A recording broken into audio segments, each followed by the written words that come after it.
internet, and welcome to Game Theory. Can I say that? Is it copyrighted? Is it trademarked? I don't care. For this video, we're gonna call it Music Theory. See what I did there? Music Man! Today we'll be dwelling in the world of Eurovision and answering some of the most asked questions this year. So grab your flags and Eurovision app and let's get right into it. But first of all, what is Eurovision? For you non-European people out there, Eurovision is a song contest made by the EBU, the European Broadcast Union.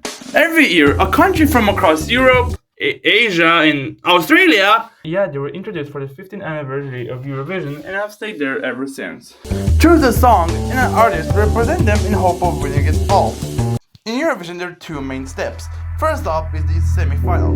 Well, all of the countries are divided equally into them too. Then us, the televoters, vote on who we want to see in the final. The 10 best countries for both semi-final go into the final, where they compete for winning it all, alongside the Big Five! Those being, we almost always get last Germany. 0 points. Germany, you received from the public votes 0 points.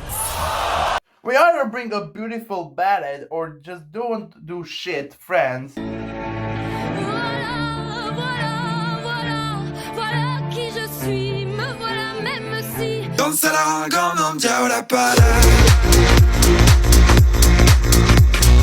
We don't know what we're doing here, UK. We bring mediocre songs to the table, but we somehow always get good placements. Spain.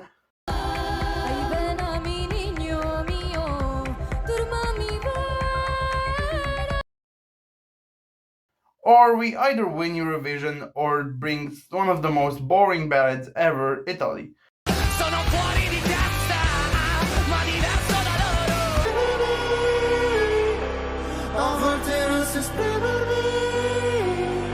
And also the winner of last year, which for us it's Sweden, which I'm still pissed about because Finland should have won. Like, just look at this.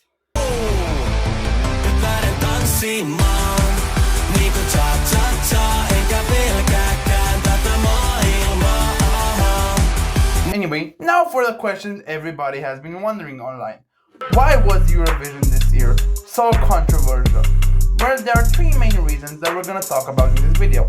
Number one was the disqualification of the Netherlands. Number two was the participation of Israel. And number three, the fact that Switzerland won. Let's start with the first two because they help us answer question number 3. The Netherlands came to Eurovision this year with the song Europa by Just Klein.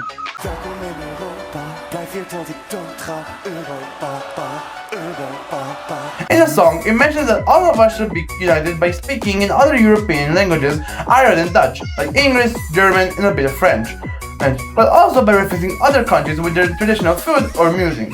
This song was numbered between 1st and 5th in the betting odds, but the question is, why was it disqualified? Well, at the end of the live performance, Joe sends a message to his dad's parents, the message being that he will accomplish the promise that he told them, that being that he will win Eurovision.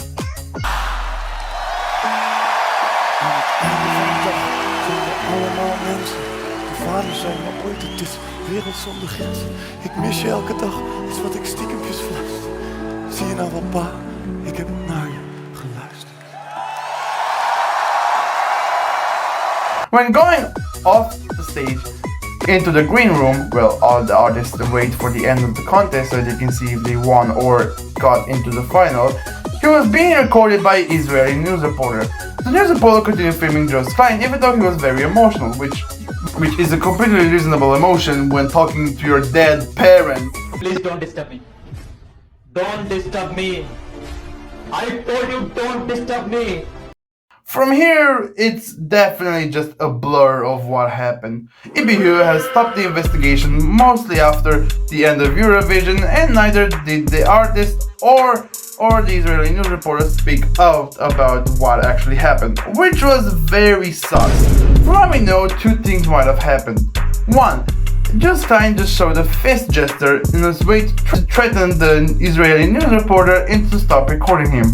Or 2, just kind actually broke the camera by punching it. Either way, this caused a massive controversy among the internet, especially the fact that the woman who recorded him was Israeli. We'll talk about that a bit later. Another part of why this was so controversial was because throughout Eurovision's long run, never has a country been disqualified from Eurovision if they already were participating, which was very sus from the start. And so Israel and Netherlands didn't really work together in this Eurovision. We'll talk about that a bit later. Let's go to our second question. 2 years ago, when Russia attacked Ukraine in 2022, they were banned from Eurovision and other international competition, which is, of course, very okay. But in our context, in this world, Palestine did attack Israel first. But if you look into their history, you can see that Israel practically started all of this. Well, shouldn't this mean they should be disqualified? Well, in our standards, yes. But you know what speaks louder than the rules? Money! Eurovision has a lot of sponsors, but their main one is Moroccan Oil. Sorry if I fucked that up. This is a beauty company based in the USA, but the founders are all Israeli. Now you, the founder of this company, how would you feel being the main sponsor of Eurovision, seeing that your country was disqualified? Yeah, that wouldn't be so good now, wouldn't? This probably was the reason they weren't disqualified. But it was very shocking to those who thought they will be disqualified after multiple countries went to the EBU headquarters and started protesting. They also connect back to just being the news reporter was Israeli. Also, the artist Eden Golan and her crew were harassing the other contestants. Yet nobody said anything until the entire competition finished. Only one participant did, just Klein. In a press conference before the semi-final, when it was Israel's turn to answer questions, Just Klein covered his face in an act of protest. At one point, Israel was asked if by them being there, they might endanger the other contestants. Israel's producers said that they don't have to answer the question, but right after, Just said this. Personal question. Have you ever thought that by being here, you bring risk and danger for other participants and public? You don't have to answer that question if you don't want to. Why not? If you want to. Probably sparked the conflict between the two countries, leading to what many believe was the disqualification of Just Klein. But that leaves the final question. Dylan participated with her song The Code, performed by the non-binary artist Nemo. The song itself represents how he broke the code and realized he's neither a woman or a man, which is very interesting for a Eurovision song. So now there's three main reasons why people think Switzerland's won. Number one was that they had a very good song. They had elements of dance music, pop music, hip hop music, and also whatever this is.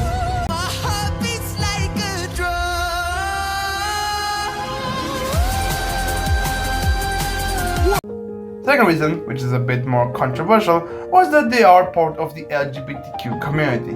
Now, seeing people from the LGBTQ community is not that big of a thing. I mean, in 2014, Portugal won with their song Rise Like a Phoenix by Conchita Wurst, which is a drag queen, yes girl. So, something like this wasn't already that rare, but it did lead to many theorizing about this. But the third reason, which is the one people think the most of why they won, was because of this. When the news came out that Just was disqualified, 5 countries missed the flag parade before the final. Those countries being Ireland, Greece, France, Portugal, and Switzerland. All went to the EBU and protested against the fact that Israel is participating and the Netherlands aren't. But the first was Switzerland. The first on the news was Switzerland, because out of these 5 countries, they're kind of the bigger one.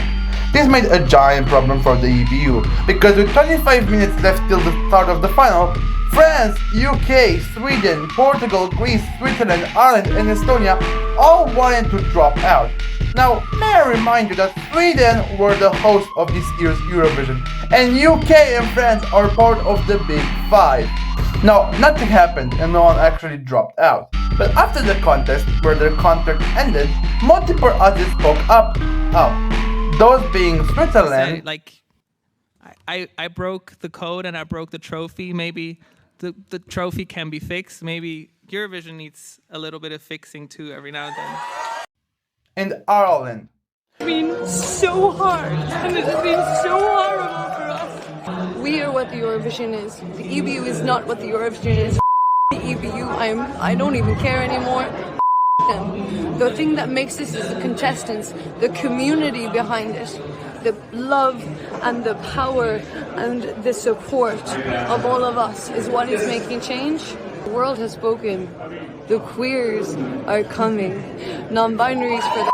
But how does this all tie up with them winning? Well, throughout the contest, where Just was still competing, he made 3 friends, those being Bambi Tug, Ireland artist, Marina Witch, which was Swiss artist, and Nemo, which was Switzerland.